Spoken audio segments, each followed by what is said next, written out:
ça va aller. En plus, il fait pas trop chaud. Peut-être. Bienvenue dans une nouvelle vidéo où nous allons parler ici de comment faire durer son couple, car après tout, nous avons vu les étapes différentes, la rupture, la découverte de nouvelles contrées ou de nouveaux partenaires, notamment des charros à éviter grandement, surtout si vous avez envie de construire quelque chose de sérieux. Et ensuite également les red flags, parce que il fallait bien passer par là. Donc aujourd'hui, et dans la suite logique, nous allons parler de comment faire durer son couple sans tomber dans la routine, et surtout à ne pas abandonner certaines habitudes qui peuvent grandement vous aider, notamment à faire durer votre couple. Est-ce que je suis en train de donner des conseils alors que je suis célibataire ? Tout à fait. Je sais faire durer un couple, c'est juste que quand vous ne rencontrez pas des gens qui ont envie de faire la même chose que vous, c'est-à-dire cultiver votre lien, forcément le lien ne saurait durer. On ne peut pas se battre seul. Vous savez, on peut faire beaucoup de choses, mais certainement pas forcer un cheval à boire de l'eau quand on l'approche de la rivière pour qu'il s'hydrate. Donc effectivement, j'ai essayé d'hydrater ces chevaux qui étaient des humains qui n'étaient pas si chevalins que ça, et qui au final étaient des personnes qui... Bref, on va pas discuter de personnes discutables et questionnables, à la moralité extrêmement douteuse, et avec la maturité d'un crackers. Donc, nous allons tout de suite débuter avec le plus important, et non, ça ne va pas être le compte en banque. En premier lieu, c'est la communication et le respect. Parce que toute relation, qu'elle soit amicale, familiale ou romantique, a besoin d'être... ou d'avoir plutôt pour base la communication et le respect. Sans ces deux éléments, votre relation n'a que peu de chances de durer, voire même se finir dans un grand cataclysme émotionnel, voire physique si vous tombez sur les mauvaises personnes.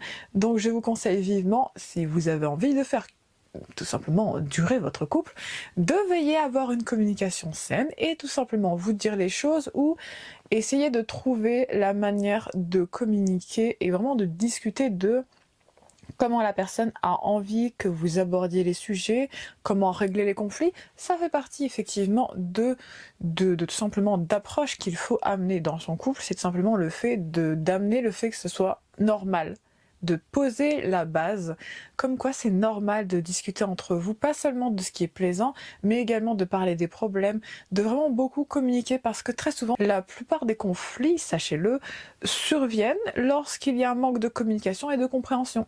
Beaucoup de conflits en soi sont parfaitement évitables si, tout le monde discutait les uns avec les autres de manière saine. C'est juste que la plupart du temps, on choisit de se cacher et de se murer en se disant que, ça va finir par passer, ça ne finira pas par passer. Même si on essaie de s'en convaincre, c'est pas le cas. Et au final, on fait perdurer une situation très dysfonctionnelle, alors qu'il n'aurait fallu que de 5 minutes de conversation pour régler le problème qui, au final, pourra vous peser pendant plus de 10 ans. Est-ce que vous avez envie de prendre 5 petites minutes pour discuter d'un sujet difficile qui, au lieu d'être difficile à gérer, et surtout qui s'est envenimé sera beaucoup plus simple à gérer, ou est-ce que vous avez envie de passer les 10 à 20 prochaines années à ressasser un problème qui va devenir de plus en plus présent? Parce que quand on ne discute pas de quelque chose qui ne va pas, le problème ne va pas en s'arrangeant, tout simplement parce que comme on n'en a pas discuté, le problème continue à exister, et surtout va empirer, parce que quand on ne dit mot, c'est que l'on consent. Donc, quand on refuse une discussion difficile avec quelqu'un, ou même quelques minutes gênantes de discuter d'un sujet qui vous dérange et que la personne a fait, vous allez passer les prochaines décennies à en vouloir un peu plus à chaque instant à cette personne, ce qui détruira tout simplement déjà votre confiance en vous-même. Également probablement va déclencher même peut-être des petits problèmes de gestion de colère et de grandes frustrations, et également la destruction de votre relation. Donc autant prendre 5 minutes pour avoir une discussion gênante plutôt que passer les 20 prochaines années à ressasser un problème qui aurait pu être réglé en moins de 2 minutes. Donc effectivement, la communication c'est important, tout comme le respect, parce que sachez-le, quand on sort avec quelqu'un, c'est parce qu'on respecte cette personne, sinon on ne sortirait pas avec. Il y a une certaine logique dans les relations, et ça en fait partie. Parce que le fait de se respecter, et se respecter mutuellement, j'entends pas que dans un sens. C'est important parce que ça permet de garder une relation saine, parce qu'on se respecte, on ne s'insulte pas, on n'est pas en train de s'humilier ni se dégrader mutuellement, ou qu'il n'y a que l'un des deux qui humilie et dégrade l'autre.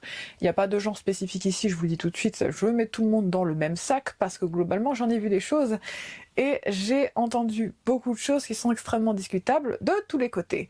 Mais du coup, effectivement, se respecter et communiquer, c'est la base. C'est la base même de comment cultiver et surtout faire perdurer une relation. Et c'est tout simplement par la communication et le respect. Ça a l'air stupide, ça a l'air même totalement obvious et on dirait que je suis en train d'enfoncer une porte ouverte, mais c'est pas le cas. Parce que c'est important de rappeler que la communication et le respect, c'est la base. Ensuite, et qui va probablement un petit peu avec ce que je viens déjà d'évoquer en premier lieu, c'est tout simplement le fait de ne pas prendre l'autre pour acquis ou pour acquise. Tout simplement parce que, sachez-le, la vie est éphémère. Oui, ça va être sombre tout de suite. On va rentrer dans du sombre très très rapidement. La vie est éphémère. Et vous pourriez perdre la personne que vous aimez dans les 15 prochaines minutes. Je ne veux pas être alarmiste, mais c'est pas faux non plus, parce que la vie est ainsi faite. Il peut arriver des accidents à peu près n'importe quand. Donc le fait de prendre déjà une personne pour acquise, alors que de manière extrêmement terre à terre et peut-être un peu sombre, la mort vient pour nous tous. Donc en soi, vous pourriez effectivement avoir discuté pour la dernière fois avec la personne que vous aimiez juste avant. Ce qui fait qu'effectivement, non, cette personne n'est pas acquise. Parce que même l'essence de la vie elle-même, et de la mort du coup, improbable de dissocier l'un de l'autre, n'est-ce pas? Donc, déjà de ce principe même, vous pourriez perdre effectivement la personne que vous aimez dans les prochaines heures. Donc le fait de prendre cette personne pour acquise alors qu'il y a la terrible réalité, et même si on se sent un petit peu gêné par rapport à cette impuissance, mais c'est une réalité, on a cette impuissance face à la mort. On ne peut pas l'empêcher, on ne peut pas juste dire non, je ne suis pas d'accord. Ben non, à un moment, elle te demande pas vraiment ton avis, parce que c'est la mort. Elle demande l'avis à personne globalement pour intervenir, elle vient et c'est tout. Du coup, effectivement, le fait de prendre quelqu'un pour acquis, c'est une erreur, parce que d'un point de vue extrêmement basique, personne n'est acquis. Et deuxièmement, si vous prenez une personne pour acquise, et même dans le cas où cette personne, eh bien, tant mieux pour elle, ne meurt pas tout de suite, eh bien, il y aura toujours la possibilité que si vous traitez mal quelqu'un, ou que vous les prenez pour acquis et que vous les traitez avec négligence, ou qu'une personne vous traite avec négligence, eh bien, en fait, vous pouvez même totalement décider de partir parce que cette personne vous aura négligé ou vous aura manqué de respect. Donc, en soi, non, personne n'est acquis, sachez-le, personne n'est acquis. On a tous des points de limite différentes par rapport au fait de nos réactions. On a tous des limites différentes qui font qu'on va réagir de manière plus ou moins rapide ou plus ou moins lente, et il nous faudra atteindre certains degrés très différents d'action pour qu'effectivement cela nous fasse réagir. Mais autant vous le dire, non, personne n'est acquis et on a tous un point de rupture. On a tous et toutes un point où si vous dépassez cette limite, vous ne nous reverrez plus. Et c'est comme ça, c'est même pas une histoire de négociation, c'est parce que même une personne qui se respecte très peu va tout de même avoir des limites à atteindre, et quand ces limites seront atteintes, cette personne partira. Et autant vous avez aussi des personnes qui ont très confiance en elles ou en eux et qui vont tout simplement partir parce qu'il y aura ne serait-ce qu'un seul point de négligence où ces personnes s'apercevront que eh bien, elles sont négligées. Je fais d'ailleurs partie de ce type de personne-là. Dès que je sens qu'une personne fait moins d'efforts que moi, ne serait-ce que dans une conversation, je n'essaye même pas de discuter. Je suis à ce point-là comme ça. Mais bref, c'est une parenthèse. Et quand on est de cette manière, eh bien non, à aucun moment on est acquis. Parce qu'on est... D'ailleurs, on est probablement les pires personnes quand on est comme ça. C'est pas tellement qu'on est horrible, c'est plutôt que... C'est pas tellement le fait d'être très intolérant, c'est le fait surtout d'avoir conscience de sa valeur et de se respecter assez pour refuser qu'une personne nous marche dessus et nous néglige en pensant qu'on est acquis et qu'il suffit juste que ça y est, maintenant on est ensemble et la personne elle a plus d'efforts à faire. Et ça, c'est une grave erreur parce que c'est pas comme ça que ça se passe. D'ailleurs, vous n'êtes pas encore abonné, il est temps de le faire. Je vous invite également à commenter et à liker la vidéo si vous l'appréciez. Eh bien, le temps déjà qu'elle vient de commencer, n'est-ce pas? Et on reprend tout de suite. Une erreur que je vois excessivement souvent dans les relations, autant dans mes amis qui m'ont pu me raconter un florilège déplorable et terriblement prévisible. Le fait tout simplement d'arrêter d'avoir des activités ensemble et surtout d'arrêter de d'organiser des activités, etc.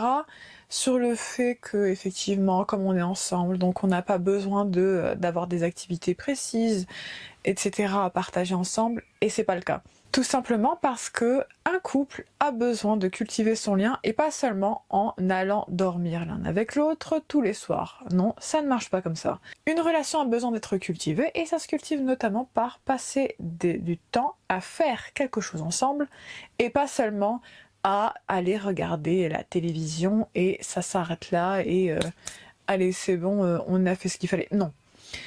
Dans une relation, il faut cultiver, organiser des dates, organiser tout simplement des activités ensemble, à partager, pas forcément quelque chose même juste entre vous, mais effectivement avoir des activités.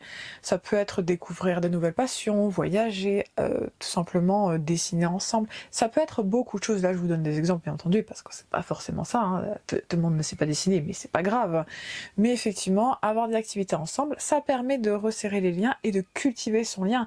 Parce que ça vous pousse à avoir des activités ensemble, à partager des moments. Parce que très souvent, une relation, c'est aussi ça, c'est partager des moments. C'est partager des instants de qualité où on partage beaucoup de souvenirs et où on s'amuse ensemble, on se découvre, on part à l'aventure et en même temps on est à l'aise parce qu'on est ensemble, etc. Et il y a vraiment cette espèce d'esprit de cultiver qui l'on est individuellement, mais également qui l'on est en couple. Et c'est ça qui est intéressant dans une relation, c'est de cultiver cette partie-là de nous-mêmes, mais de cultiver également cette partie entre vous.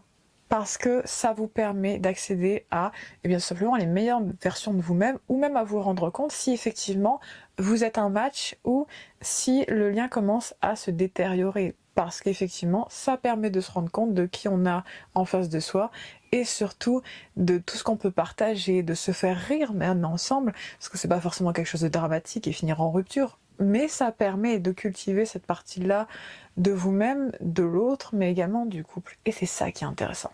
Ensuite, passer du coup, et qui va avec tout simplement ce que je viens de dire, c'est tout simplement le fait de passer du temps seul. Ça a l'air presque contre-productif ce que je suis en train de dire, surtout que ça contredit un petit peu ce que je viens de dire juste avant, mais en fait pas vraiment.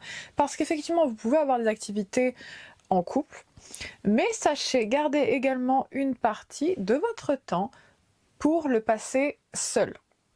Tout simplement parce que ça va vous permettre de vous ressourcer et d'éviter d'être, bien déjà de tomber dans de la dépendance affective, probablement la chose la plus dangereuse à mon sens, et effectivement va vous permettre de cultiver bien simplement votre créativité, mais également un peu ce côté rafraîchissant, tout simplement parce que quand on est tout le temps ensemble, on est habitué à l'autre.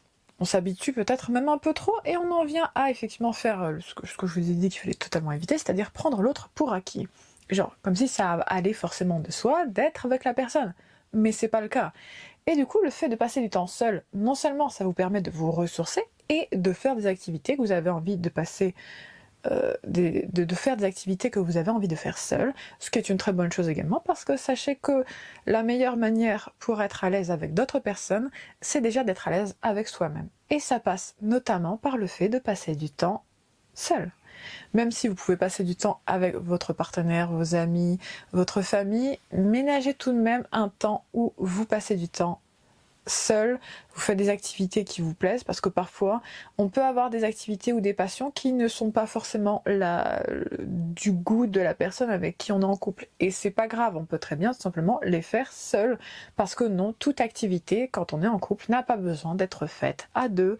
Ce n'est pas une nécessité, c'est juste qu'on a envie de passer du temps avec l'autre, mais sachez également préserver du temps pour vous-même, d'autant plus que le fait de passer du temps seul déjà va vous permettre de faire des passions que vous ne pouvez pas expérimenter, n'est-ce pas? Si par exemple la personne est allergique à de la peinture et que vous avez envie de peindre par exemple, effectivement ça peut être problématique. Mais il y a aussi un autre avantage à faire ça, et c'est tout simplement le fait de pouvoir ressentir ce manque de l'autre, parce que vous aurez passé du temps que vous avez apprécié seul, mais vous aurez tout de même envie de revoir la personne. Ce qui vous permet qu'une fois que vous revenez vers la personne, vous n'avez pas cette espèce d'esprit d'habitude ou de routine qui va s'installer, parce que comme vous aurez passé un temps seul, le fait de revoir la personne va faire émerger en vous tout simplement l'envie de passer un bon moment avec l'autre personne, de vouloir cultiver quelque chose de différent. Vous ne tombez pas déjà dans le fait de prendre pour acquis l'autre, mais vous ne tombez pas non plus dans le fait de vous habituer à son énergie, parce que comme vous aurez passé du temps seul, quand vous reverrez cette personne qui vous est si chère, vous allez être encore plus heureux de la retrouver ou de le retrouver, parce que vous aurez passé justement un temps seul, et donc vous pouvez ressentir ce petit esprit de manque qui va vous faire d'autant plus apprécier la personne, parce que vous aurez eu du temps où vous n'étiez pas juste à côté d'elle. Maintenant, pour faire durer son couple, il y a également le fait de viser la meilleure version de soi-même, parce que sachez-le, pour cultiver son couple, il est également nécessaire de se cultiver soi-même, parce que, et en premier lieu, la première personne que l'on aime, c'est soi-même, parce que c'est la personne avec laquelle on passe le plus de temps. Et très souvent, c'est quelque chose que l'on tente à oublier, non seulement parce qu'on s'habitue probablement à soi-même, comment ne pas s'habituer avec quelqu'un avec qui l'on est 24 heures sur 24, n'est-ce pas? Mais également, tout simplement, pour être extrêmement aligné avec vous-même, parce que le fait de viser sa meilleure version, ça permet notamment d'être aligné avec soi-même, mais également de pouvoir aimer et être aimé par l'autre. Parce que quand on ne s'aime pas soi-même, on ne peut pas attendre que quelqu'un d'autre nous aime, ça n'aurait aucun sens. Du coup, effectivement, veuillez tout de même à viser la meilleure version de vous-même. Je ne dis pas que c'est facile, parce que c'est pas le cas, mais effectivement, visez à être cette meilleure version pour vous-même, mais également pour l'autre. Mais en premier lieu, pour vous-même. Parce que d'abord, on se plaît à soi-même, et ensuite, on essaye de plaire à l'autre.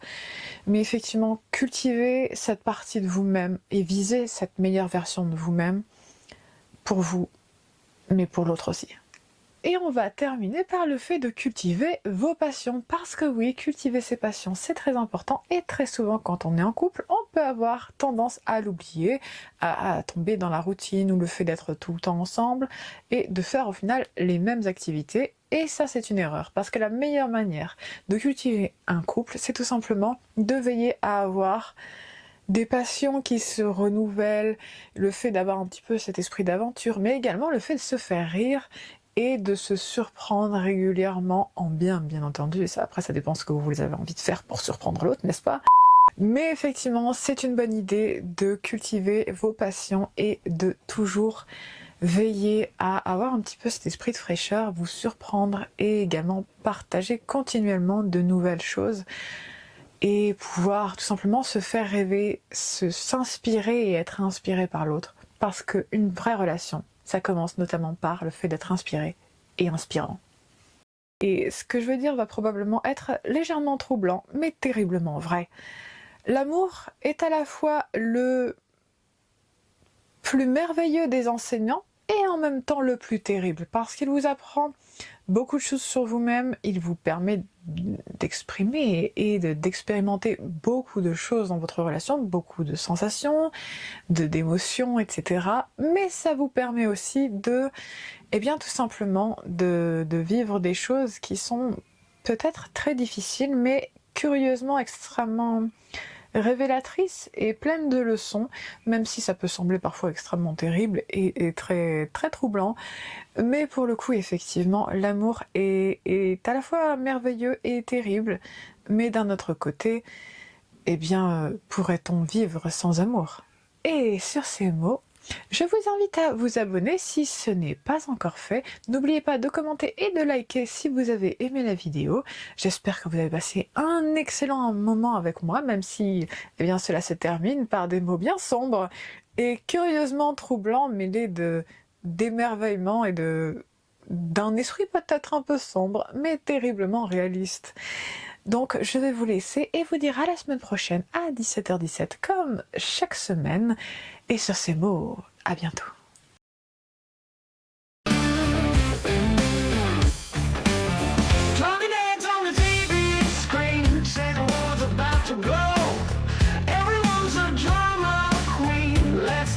Show. Press the button.